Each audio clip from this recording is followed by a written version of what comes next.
Good afternoon, I'm Chrissy Caruso, and welcome to this week's Campus Connection. I'm here today with Coach of the men's basketball team, Bobby Cremins. How are you doing today? Good. Now, Coach Cremins, we wanted to have you on the program today because you're one of the most well-known and successful college basketball coaches around, and you've had 3 of 3 successful seasons for the College of Charleston so far. But before we get into the basketball side of things, we want to know a little bit about yourself, growing up, your experience, family. Anything you want to let us know? I'm from a family of Irish immigrants. And they're from Southern Ireland, and they came to New York, and they came as teenagers. They met in New York. They went back to Ireland, got married in Ireland, came back to New York, and started to raise a family. So I grew up in the Bronx, New York, and I'm first generation Irish. Right across the street from where I grew up, there was a basketball court. There was a schoolyard. And I gravitated to that schoolyard, and I gravitated to the basketball court. So I was very fortunate to have basketball around me at an early age, and I fell in love with the game of basketball. And that has been my vehicle throughout my whole life. Now, did you play in high school and college? I played in grammar school, high school, college, and a little professionally. And I really wanted to play professional. That was my goal. But my destiny was coaching. And I had to fail in playing before I realized that. Now, where in college did you play? I played at the University of South Carolina for the famous Frank McGuire. And we had some great teams. We didn't win a championship. We won a regular season ACC championship. But it was a great experience playing for Coach McGuire. And in your professional experience, where did you play for a little bit? I played overseas. I played in Ecuador, South America. I tried out for the Olympic team, and I tried out for the Pittsburgh Condors and the Carolina Cougars. Very nice. And as far as coaching experience, where did you start off coaching? I started at Point Park College in Pittsburgh, Pennsylvania. I was a freshman coach there. And then I went back to my alma mater, Frank McGuire, and I worked for him as a graduate assistant, getting my master's, and then a full-time coach. All right, and you coached at Georgia Tech and App State, right? Yeah, I went from South Carolina, I went to Appalachian State. I was the youngest coach in the country at the age of 27, and I was there 6 years, and then went to Georgia Tech for 19. And then I struggled at the end of my career at Georgia Tech, and I got out of coaching, and my game plan was to take 1 year off and go back. And I went down to Hilton Head, and 1 year led to 6 years. I found a lot of peace and serenity down there, and I was a TV and basketball analyst. And then things got crazy here, and they let their coach go late in June of '06. And then they hired somebody, and he left after a couple of days, Craig Marshall, a great coach. And they called me, and I'd lost purpose. I was really bored, and I said, why not? Charleston's a beautiful town. I didn't know a whole lot about the college, but I knew it was a beautiful campus. But most of all, I wanted to get back into coaching. I wanted to teach again, and so I came back. So after coaching at Appalachian State and then coming to another SoConn team, College of Charleston, is there any sort of rivalry you feel just personally, like more enthusiastic about games when you play App State?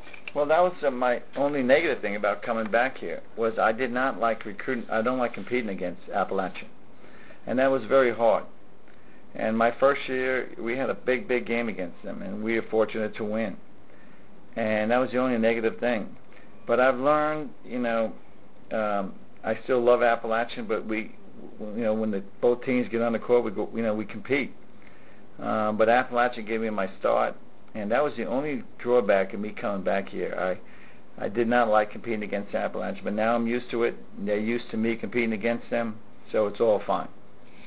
I'm sure in your basketball experience you knew of Coach Kress, John Kress, and how did you feel coming to the college knowing that those were not the shoes you had to fill because you had such great experience, but more just knowing that's who you're replacing? Well, John's always been a good friend. Now he's a close friend. I did not succeed John. There was a coach here for a few years between John and I. But John's always been a close friend. He's a great help to me now. He talks to all our recruits. He's assistant to the president, and he's been great. John Kress put this place on the map. He's the one that built this new arena. I'm so happy that John's name is on the court. It's because his name deserves to be there. John put this place on the map, and we must never forget that. And when you came to College of Charleston, what were your plans with the new team? Well, I wanted to change the culture a little bit. The coach here prior to me they won some games, but I just had to change the culture. It just seemed like the coach before me was not a good fit, and there were some things I just needed to clean up and change the culture and do it my way. I inherited some of his players my first year, some very good players, and we did very well. And then my second year, we started to completely rebuild the program. Right. And I brought in 6 new players. And then this year was our second year of rebuilding the program, and it's gone better than I expected. We've been in the finals. We come in second place twice. Our goal is to win a championship, and it's tough. This year was tough because we came so close. Right, and to my understanding, Tony White Jr. was one of your first recruits for the college? When I got the job here, there were no recruits. There were no freshman class. And I found him in July. He was headed to a prep school. And I talked him into coming here, and I was going to redshirt him originally, let him sit out his first year. But he played so well, we needed him to play right away. He's skinny. He's a great kid, and he's quite a story. Right, and like you said, you guys were so close to going to the NCAA tournament, and if there was one thing that you could have done different throughout the season, training them, practice, or even within the game, what would that have been? Well, second half against Chattanooga, we got tired. We were playing on their home court, and they had a lot of enthusiasm. They had more energy than we had. We were playing our 4th game in 4 days, but we had a great opportunity, especially after beating Davidson, the #1 seed. And it was tough playing on their home court. They seemed to have more energy, and I just wish I could have found some more energy for us that second half.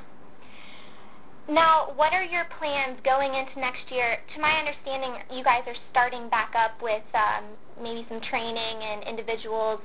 You guys starting some workouts. We have individual workouts, but that's postseason. Mm-hmm. It's good. We work on skills, but right now my whole mindset is into academics and recruiting. We're behind academically because of all the road games we had late in the season. Right. And so we got to catch up academically. We have exams in a couple of weeks, and then we're trying to finish off recruiting. And then we'll go through the summer. We'll have a lot of the players here in summer school, and then as we go into August, September, we'll start to recruit. You're known to be one of the nation's best recruiters for college basketball. How does it make you feel to see players that you've coached like John Sally, Dennis Scott, Kenny Anderson, to see them go pro and be so successful and know that you helped them become the players that they are? Well, when I recruited them, I was in a great conference in the ACC.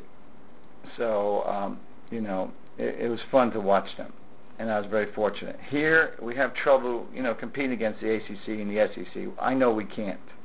So here we got to find kids who can play at that level but are not being recruited by the big guys. Right. And so we try and find kids who, maybe they're being overlooked. They might have, they might not be there yet. They might have some weaknesses that need work.